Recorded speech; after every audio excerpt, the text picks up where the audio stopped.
नमस्कार दोस्तों। आज यदि कहीं जनरल डायर की आत्मा होगी तो वो कह रही होगी, इतना अन्याय तो हमने नहीं किया था जितना खुद हिंदुस्तानियों ने आजाद होके अपने लोगों के साथ किया है, नरेंद्र मोदी ने किया है। आज वो कह रहा होगा, इतने घोर क्रूर तरीके से हमने नहीं मारा था जितने तरीके से इन्होंने मारा है। क्योंकि हमने तो मारा ही नहीं था, हमने तो गोली नहीं चलाई थी, हमने तो आदेश दिया था और उन हिंदुस्तानियों ने ही अपने हिंदुस्तानियों को मारा था। आज भी हम देख रहे हैं, हिंदुस्तानी ही हिंदुस्तानी को मार रहे हैं। वो जवान ही अपने किसान बापों को मार रहे हैं, किसान भाइयों को मार रहे हैं। और आज कि सरकार जो बेईमानी कर रही है, जो चोरी कर रही है, जो डाके डाल रही है, वो अंग्रेज सरकार भी नहीं कर रही थी, उससे ज्यादा कर रही है। अंग्रेज सरकार लूट के ले जा रही थी तो आज की मोदी सरकार इस देश को लुटवा करके, सबका लूट करके अपना पेट भर रही है, अपने पूंजीपतियों मित्रों का पेट भर रही है। आज जब हम इस पर बात करते हैं तो आखिर इससे लड़ेगा कौन, यह सवाल उठता है। तो आता है, इससे और कौन लड़ेगा? वही लड़ेगा जो परिवार सदैव से लड़ता आया है, वही गांधी नेहरू परिवार। आप याद करिए, पंडित गंगाधर नेहरू पहली शहादत दी थी उन्होंने। उसके बाद में उनके परिवार में उनके बेटे नंदलाल नेहरू ने शहादत दी इस देश के लिए। फिर उनके दूसरे भाई मोतीलाल नेहरू जी ने इस देश के लिए शहादत दी। मोतीलाल नेहरू जी की पत्नी ने शहादत दी और नंदलाल जी के बेटे ने शहादत दी। फिर पंडित जवाहरलाल नेहरू की पत्नी कमला नेहरू ने, जिस तरीके से जेल में उन्हें टीबी हुआ और उसके बाद वो मर गई। उसके बाद आप याद करिए, पंडित नेहरू के बहनोई ने शहादत दी इस देश के लिए। इस देश के लिए शहादत दी पंडित नेहरू के साले ने। इस देश के लिए शहादत दी पंडित नेहरू के एक और रिश्तेदार ने। पंडित नेहरू का जो बेटा था, वो बेटा गर्भ से इसलिए मर गया क्योंकि कमला नेहरू के ऊपर जो लाठी पड़ी थी उसके कारण वो उसकी हालत खराब हो गई। वो गर्भवती थी आंदोलन करने के दौरान। तो तमाम सारे किस्से हैं, एक नहीं। श्रीमती इंदिरा गांधी ने इस देश के लिए शहादत दी, राजीव गांधी ने इस देश के लिए शहादत दी और इस देश के लिए त्याग बलिदान की प्रतिमूर्ति श्रीमती सोनिया गांधी लगातार त्याग कर रही हैं इस देश को बचाने, इस देश के लिए, इस देश के लोकतंत्र संविधान को बचाने के लिए। और अब राहुल गांधी पैदल, गाड़ी से, हर तरीके से यात्रा कर रहे हैं, लोगों के बीच जा रहे हैं, लोगों के दर्द सुन रहे हैं। तो बचाएगा कौन? वही बचाएंगे। यही वजह है कि जब वो पहुंचे लखनऊ, रायबरेली, वाराणसी, प्रयागराज, तो भीड़ ऐसे टूट रही थी। और उसमें सबसे बड़ी चीज थी, युवाओं का जोश था। युवा उनके साथ आ रहा था, बुजुर्ग आ रहे थे वो लोग। ये उत्तर प्रदेश है जहां 35 साल से कांग्रेस की सरकार नहीं है। 35 साल का जो युवा हो चुका है, उसने कभी कांग्रेस की सरकार नहीं देखी है। वो शख्स आज राहुल गांधी को देख रहा है तो समझ रहा होगा कि कांग्रेस की सरकार कितनी अच्छी रही होगी और किस तरह से इन लोगों ने उसे बदनाम किया था। वो कैसे लोग थे, निश्चित रूप से बड़ी बात है। तो आज राहुल गांधी जब जनता के मुद्दों को लेकर के चल रहे हैं, युवाओं के भविष्य को लेकर के चल रहे हैं, उनके रोजगार को लेकर के चल रहे हैं, तब आज बात होती है। इसलिए उनके साथ लोग आ रहे हैं। क्यों आ रहे हैं? क्योंकि नरेंद्र मोदी तो यहां के बेरोजगार लोगों को बेच रहे हैं इजराइल के हाथ। इजराइल से सौदा किया जा रहा है कि हमारे यहां तुम्हारे पास लड़ाके नहीं बचे तो हम भेज रहे हैं, इनसे लड़ाओ, इनको मारो, मरने दो, कोई फर्क नहीं पड़ेगा, सबसे सस्ते पड़ेंगे। तुम्हारे में महंगा पड़ता है, तुम्हें ज्यादा भुगतान देना पड़ता है। तो इस दशा में देश को झोंक दिया है। इसी दशा में वो इस देश के किसानों को झोंकना चाहते हैं, दलितों, शोषितों, आदिवासियों को झोंकना चाहते हैं और चंद पूंजीपतियों को सब सौंप देना चाहते हैं। इसी बात का तो विरोध राहुल गांधी कर रहे हैं कि इस देश की हर चीज पे इस देश के लोगों का हक है, वो मिलना चाहिए। तो इसकी लड़ाई लड़ते हुए वो चल रहे हैं। तो उनके साथ में अपार जनसमूह आ रहा है, लोग उनको सुनने के लिए, मिलने के लिए, छूने के लिए व्याकुल हो रहे हैं। जब वो कल लखनऊ में थे तो भयंकर सैलाब था, और आज जब वो कानपुर, उन्नाव पहुंचे तो उनके लिए जनता टूट पड़ी। जिस तरीके से उनके लिए अथाह वो हुआ, उसका असर हुआ कि अखिलेश यादव जो गठबंधन के लिए नानुकुर कर रहे थे, वो तुरंत समझौता कर बैठे। और कांग्रेस पार्टी के साथ में उन्होंने समझौता सिर्फ यही नहीं किया उत्तर प्रदेश में, उन्होंने मध्य प्रदेश में भी किया। तो इससे आप समझ सकते हैं कि अब बड़ी टक्कर देने जा रही है कांग्रेस, बड़ा जवाब देने जा रही है और भारतीय जनता पार्टी को सबक सिखाने जा रही है। वहीं दूसरी तरफ जो सबक सिखाने के लिए, जो लोगों के जमीनें हड़पने, उनकी आमदनी हड़पने, उनका सब कुछ बर्बाद कर देने के लिए किसानों से छीनने, क्योंकि अदानी अंबानी को उसे सौंपना है, इसके लिए जो नरेंद्र मोदी कर रहे हैं। जिस तरीके से इस देश की जब अर्थव्यवस्था डूब रही थी तो इन्हीं किसानी और किसानों ने ही बचाया था। इस देश को भूखे मरने से किसानों ने बचाया। आज नरेंद्र मोदी को जो वोट मिलता है 5 किलो अनाज का, वो इन्हीं किसानों के मिलता है। उनको आज वो खत्म कर देना चाहते हैं, जिससे उनकी जल, जमीन, जंगल सब पर, उनके खेतों पर, सब पर कब्जा हो जाए। उन्होंने आदिवासियों की जमीनें हड़पवा दी हैं, उनके जंगल हड़पवा दिए हैं, उनके जल पर कब्जा करा दिया है। तो अब किसानों पे कैसे कब्जा किया जाए, इसकी साजिश चल रही है। आपको याद होगा ये लगातार साजिश चल रही है। पीछे जब 2020 में ये कानून लेके आए थे, वो काले कानून, जिन्हें इन्हें वापस लेना पड़ा था, याद करिए। 13 महीने का वो प्रदर्शन के बाद में इन्होंने समझौते किए थे और कहा था हाँ लागू करेंगे। किसान कुछ अलग नहीं कह रहा है, कह रहा है जो आपने कहा था वो कर दीजिए प्लीज, हमें कुछ नहीं चाहिए। तो उस पर गोलियां चल रही हैं। आज भी एक किसान युवा था, 21 साल का था, जिंदगी नहीं देखी, आज वो शहीद हो गया बॉर्डर पे। अब बॉर्डर इसलिए कह रहा हूं, चीन का बॉर्डर नहीं है, पाकिस्तान का बॉर्डर है, भारत पाकिस्तान का बॉर्डर नहीं है, किसी और देश का बॉर्डर है, वो हमारे ही 2 राज्यों के बीच का बॉर्डर है, हरियाणा और पंजाब के। शुभकरण सिंह छोटा नाम ਦਾ ਗੁੱਗੂ ਹੈ ਤੇ ਉਹਦਾ ਜਿਹੜਾ ਪਿੰਡ ਹੈ ਉਹ ਬੱਲੋ ਪਿੰਡ ਹੈ, ਬਠਿੰਡਾ ਜ਼ਿਲ੍ਹਾ ਹੈ ਤੇ 21 ਸਾਲ ਦੀ ਇਹਦੀ ਉਮਰ ਹੈ। ਇਹਦੇ ਸਿਰ ਦੇ ਵਿੱਚ ਇਸ ਜਗ੍ਹਾ ਤੇ ਗੋਲੀ ਲੱਗੀ ਆ, ਇੱਥੇ ਸਿਰ ਦੇ ਵਿੱਚ ਗੋਲੀ ਲੱਗੀ ਆ। ਜਿਹੜੀ ਪਲਾਸਟਿਕ ਵਾਲੀ ਦੂਜੀ ਜੀ, ਪਲਾਸਟਿਕ ਦੀਆਂ ਗੋਲੀਆਂ ਨਾਲ ਮੌਤਾਂ ਹੁੰਦੀਆਂ ਨੇ ਸਰ। ਉਹ ਪਤਾ ਉਹ ਕਹਿ ਰਹੇ ਸੀ ਨਾ ਵੀ ਅਸੀਂ ਤੇ ਗੋਲੀਆਂ ਬੇਟਾ ਇਹ ਤੁਹਾਨੂੰ ਪੁੱਛ देखो कभी प्लास्टिक ਦੀਆਂ ਗੋਲੀਆਂ ਨਾਲ ਮੌਤਾਂ ਨਹੀਂ ਹੋਈਆਂ। ਉਹਦਾ ਜ਼ਖਮ ਤਾਂ ਵੇਖੋ, ਆ ਤੁਹਾਨੂੰ ਜ਼ਖਮ ਦਿਖਾ ਬਈ, ਫੋਟੋ ਦਿਖਾ, ਆ ਤੁਹਾਨੂੰ ਫੋਟੋ ਦਿਖਾਉਣੇ ਉਹਦੀ ਜਿੱਥੇ ਗੋਲੀ ਲੱਗੀ ਆ। ਮੇਰਾ ਕਹਿਣ ਤੋਂ ਭਾਵ ਆ ਵੀ ਸਿਰ ਦੇ ਵਿੱਚ ਇਸ ਜਗ੍ਹਾ ਤੇ ਗੋਲੀ ਲੱਗੀ ਆ। ਹਾਂਜੀ ਸਰ ਕਿਸ ਤਰ੍ਹਾਂ ਦੇਖਦੇ ਹੋ? ਪਹਿਲਾਂ ਉਹਨਾਂ ਨੇ ਜਿਹੜਾ ਅਥਰੂ ਗੈਸ ਕਰਿਆ, ਫਿਰ ਫਾਇਰਿੰਗ ਵੀ ਕਰੀ ਹੈ ਜੀ, ਸਿੱਧੀ ਫਾਇਰਿੰਗ ਕਰੀ ਹੈ ਜੀ। ਦੇਖੋ ਮੇਰੀ ਗੱਲ ਸੁਣੋ, ਅੱਜ ਨਹੀਂ ਸਿੱਧੀ ਫਾਇਰਿੰਗ ਕੀਤੀ ਉਹਨਾਂ ਨੇ, ਉਹ 13 ਤਰੀਕ ਤੋਂ ਲਗਾਤਾਰ ਸਿੱਧੀ ਫਾਇਰਿੰਗ ਅਤੇ ਬੰਬਾਰੀ ਕਰ ਰਹੇ ਨੇ। ਜਿਸ ਤਰ੍ਹਾਂ ਕਿ ਦੂਸਰੇ ਕਿਸੇ ਵਿਦੇਸ਼ੀ ਦੇਸ਼ ਦੇ ਨਾਲ ਕਿਤੇ ਜੰਗ ਲੱਗੀ ਹੁੰਦੀ ਆ ਬਾਰਡਰਾਂ ਦੇ ਉੱਤੇ, ਇਹਨਾਂ ਨੇ ਤਾਂ ਮਤਲਬ ਕਿ ਸਾਨੂੰ ਕਿਸਾਨਾਂ ਨੂੰ ਇਹ ਇੱਕ ਵਿਦੇਸ਼ੀ ਮੂਲ ਦੇ ਜਿਸ ਤਰ੍ਹਾਂ ਕਿ ਦੁਸ਼ਮਣ ਸਮਝ ਕੇ, ਇਸ ਤਰ੍ਹਾਂ ਦੇ ਦੁਸ਼ਮਣਾਂ ਦੇ ਨਾਲ ਵੀ ਵਿਵਹਾਰ ਨਹੀਂ ਕੀਤਾ ਜਾਂਦਾ जिस तरह ਦੀਆਂ ਤੁਸੀਂ ਮੈਨੂੰ ਇਹ ਦੱਸੋ।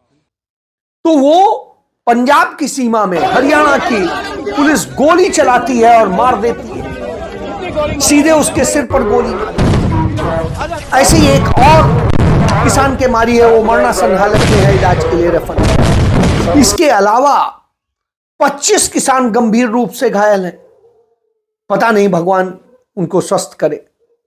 और 1000 से अधिक किसान घायल हो चुके हैं। अब तक 3 किसान इस दुनिया से जा चुके हैं, शहीद हो चुके हैं। आपको याद होगा 750 किसान तब शहीद हुए थे जब दिल्ली बॉर्डर पे वही भारत पाकिस्तान का बॉर्डर बना दिया था नरेंद्र मोदी ने, और अब फिर वही हो रहा है। तो जब इस तरह की हरकतें हो रही हो, आप समझ सकते हैं। आज से 100 साल पहले 21 फरवरी 1924 पंजाब में एक मोर्चा जैतोंदा, इस नाम से बड़ा मशहूर एक मोर्चा निकाला गया था। इस मोर्चे को रोकने के लिए अंग्रेजों ने तमाम षड्यंत्र रचे। अलगाववादी बताया उन सिखों को, उनके रास्ते में कंटीले तार लगा दिए, पूरी फौज पुलिस सब तैनात कर दिया उनको रोकने के लिए, लेकिन वो आगे बढ़ते चले गए। गोलियां चलाई गई उन पर और सैकड़ों सिख तो उस मोर्चे में जो शामिल थे वो शहीद हुए। आज 100 साल बाद फिर से हम देख रहे हैं, ना केवल हमारे सिख किसानों को और किसानों को रोका जा रहा है दिल्ली के भीतर आने से, बल्कि उनको अपमानित किया जा रहा है, उनके खिलाफ तरह तरह के षड्यंत्र रचे जा रहे हैं, उनके बारे में सोशल मीडिया पे वाहियात बातें लिखी जा रही हैं। मोर्चा जैतोंदा जब हुआ तो नेहरू जी से रहा नहीं गया।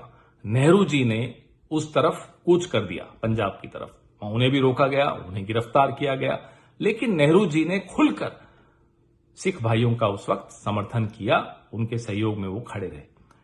आज एक ऐसे व्यक्ति प्रधानमंत्री हैं इस देश के जो मुकाबला तो नेहरू जी से करते हैं उनके पांव की धूल के बराबर भी नहीं। किसान यह नहीं कह रहा था, उसे हरियाणा में नहीं रुकना था, वो तो जा रहा था दिल्ली, और दिल्ली सरकार को उससे जगह देनी थी। उसने मांग की थी, पंजाब सरकार, हरियाणा सरकार और दिल्ली सरकार, पंजाब से चलना था, यहां से भी कुछ नहीं मांग रहे थे, हरियाणा से निकलना था, इनसे भी कुछ नहीं मांग रहे थे, दिल्ली में मांग रहे थे कि हमें कहीं प्रदर्शन करने की जगह दे दिए। दिल्ली में आप आम आदमी पार्टी की सरकार है केजरीवाल की, उसे देना था, उसने वो जगह नहीं दी। पंजाब सरकार आज हरियाणा पर कार्रवाई नहीं कर रहा है कि कैसे आप नेशनल हाईवे रोक सकते हैं। समझौते के तहत नेशनल हाईवे रोका ही नहीं जा सकता, क्योंकि यह गणराज्य है, हर राज्य का हिस्सा है। तो साहब किसानों पे गोलियां चल रही, और वो गोलियां कौन सी हैं? जो अदानी अंबानी सप्लाई करते हैं भारत सरकार को, देश के तमाम पुलिस को। वो गोलियां हैं जो चाइना से आती हैं, वो बम, वो आंसू गैस के गोले जो चाइना से आते हैं, वो पैलेट गन जो चाइना से खरीदी जा रही हैं, उनकी गोलियां चाइना से खरीदी जा रही हैं। वो इतनी जहरीली है और गैस इतनी जहरीली है कि पुलिस के भी 3 जो है सब इंस्पेक्टर अब तक मर चुके। तो उनको तो शहादत के बाद में मिलेगा कि हां साहब, सारे कंपनसेशन मिलेंगे, सारे लाभ मिलेंगे, उनके परिवार को मिलेंगे। लेकिन इन किसानों को क्या मिलेगा जो 3 किसान मर चुके हैं?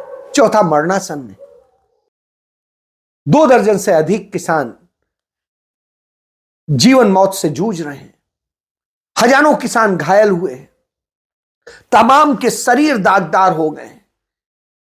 आज सोचिए ये क्या हो रहा है? ये सरकार है, ये जनरल डायर की बात कल्पना नहीं कर सकते। इस तरह की स्थितियां हो तो निश्चित रूप से चिंताजनक हालात बनते हैं। ਹੁਣੇ ਹੀ ਮੈਨੂੰ ਇੱਕ ਬੜੀ ਅਫਸੋਸਨਾਕ ਖਬਰ ਮਿਲੀ ਹੈ ਕਿ ਖਨੌਰੀ ਬਾਰਡਰ ਤੇ ਪੰਜਾਬ ਦੀ ਸਰਜ਼ਮੀਨ ਦੇ ਉੱਤੇ ਇੱਕ ਸਾਡਾ 23 ਸਾਲ ਦਾ ਨੌਜਵਾਨ ਸ਼ੁਭਕਰਨ ਸਿੰਘ ਜਿਹੜਾ ਬਠਿੰਡੇ ਜ਼ਿਲ੍ਹੇ ਦਾ ਸੀ, ਮੌੜ ਏਰੀਏ ਦਾ ਰਹਿਣ ਵਾਲਾ ਸੀ, ਉਹਦੇ ਸਿਰ ਦੇ ਵਿੱਚ ਪਿੱਛੋਂ ਆ ਕੇ ਗੋਲੀ ਵੱਜੀ ਹੈ, ਜਿਹੜੀ ਅਨਪ੍ਰੋਵੋਕਡ ਫਾਇਰਿੰਗ ਹਰਿਆਣੇ ਦੀ ਪੁਲਿਸ ਵੱਲੋਂ ਕੀਤੀ ਜਾ ਰਹੀ ਹੈ। ਕਈ ਦਿਨਾਂ ਤੋਂ ਅਸੀਂ ਬਹੁਤ ਦੇਰ ਤੋਂ ਇਹ ਭਗਵੰਤ ਮਾਨ ਜੀ ਨੂੰ ਕਹਿ ਰਹੇ ਸੀ, ਭਗਵੰਤ ਮਾਨ ਜੀ ਸੈਂਟਰ ਦੀ ਵਿਚੋਲਗੀ ਬੰਦ ਕਰੋ, ਪੰਜਾਬ ਦੇ ਲੋਕਾਂ ਨਾਲ ਖੜੇ ਹੋ, ਪੰਜਾਬ ਦੀ ਕਿਸਾਨੀ ਨਾਲ ਖੜੇ ਹੋ। ਤੁਸੀਂ ਕਈ ਦਿਨਾਂ ਤੋਂ ਤਕਰੀਬਨ 150 ਤੋਂ ਵੱਧ ਕਿਸਾਨ ਸਾਡਾ ਫੱਟੜ ਹੋ ਚੁੱਕਿਆ, ਹਸਪਤਾਲਾਂ ਦੇ ਵਿੱਚ ਜ਼ੇਰੇ ਇਲਾਜ ਉਹ ਹੈ। ਤੁਸੀਂ ਅਜੇ ਤੱਕ ਇੱਕ ਵੀ FIR ਦਰਜ ਨਹੀਂ ਕਿਸੇ ਪੁਲਿਸ ਸਟੇਸ਼ਨ 'ਚ ਕੀਤੀ। ਸਾਡੀ ਮੰਗ ਹੈ ਕਿ ਇਮੀਡੀਏਟਲੀ ਹੋਮ ਮਿਨਿਸਟਰ ਹਰਿਆਣਾ ਤੇ ਅਨਿਲ ਵਿਜ ਤੇ ਕੇਸ ਰਜਿਸਟਰ ਕੀਤਾ ਜਾਏ। 302 IPC ਦੇ ਥੱਲੇ ਉਹ ਡਾਇਰੈਕਟਲੀ ਇਹਦੇ ਵਿੱਚ ਇਨਵੋਲਡ ਨੇ। ਇੱਕ ਸਾਡਾ ਨੌਜਵਾਨ ਵੀਰ ਜਿਹੜਾ ਹੁਣੇ ਸ਼ਹਾਦਤ ਪਾ ਗਿਆ, ਉਹ ਕਿਸੇ ਨਿੱਜੀ ਆਪਣੇ ਪਰਸਨਲ ਮੁੱਦੇ ਵਾਸਤੇ ਨਹੀਂ, ਉਹ ਕਿਸਾਨੀ ਦੇ ਸੰਘਰਸ਼ ਦੇ ਵਿੱਚ ਆਇਆ ਸੀ। ਹਿੰਦੁਸਤਾਨ ਦੀ ਸਮੁੱਚੀ ਕਿਸਾਨੀ ਨੂੰ ਸਾਡੇ ਕਿਸਾਨ ਵੀਰਾਂ ਦੀ ਪਿੱਠ ਪਿੱਛੇ ਖੜਨਾ ਚਾਹੀਦਾ ਔਰ ਕਿਸਾਨ ਜਥੇਬੰਦੀਆਂ ਨੂੰ ਮੈਂ ਅਪੀਲ ਕਰਾਂਗਾ, ਅਸੀਂ ਹਰ ਤੁਹਾਡੇ ਕਦਮ ਨੇ ਕਦਮ ਨਾਲ ਲਾ ਕੇ ਤੁਹਾਡੀ ਪਿੱਠ ਪਿੱਛੇ ਹਾਂ। तभी राहुल गांधी आवाज उठाते हैं उनकी, कहते हैं एमएसपी देने पर कोई अतिरिक्त बोझ नहीं पड़ेगा, कोई अर्थव्यवस्था पर असर नहीं पड़ेगा। किसान दिल्ली जा रहे हैं, जगह पे वहां पे जैसे युद्ध में ना बैंक को रोकने के लिए जुड़ाई बनती है, बड़े बड़े वो मंदिर रोएंगे, वो नरेंद्र मोदी ने लगा रखे। किसान को समझो, किसान कह रहे हैं हमें एमएसपी दो, इसमें क्या बड़ी बात है। वो 14 लाख करोड़ रुपया 15-20 अरबपतियों को माफ कर देते हैं और किसान को धान के लिए गेहूं के लिए एमएसपी नहीं दे सकते, क्या बड़ी बात है। हमने मैनिफेस्टो में लिख दिया है, कांग्रेस पार्टी लीगल गारंटी किसान को एमएसपी देगी। इसको मैनेज करने की जरूरत है और मैनेज हो जाएगा। नहीं समझ में आता है नरेंद्र मोदी को तो राहुल गांधी को ही बुला करके उनसे पूछ लें, उनसे अर्थव्यवस्था को समझ लें।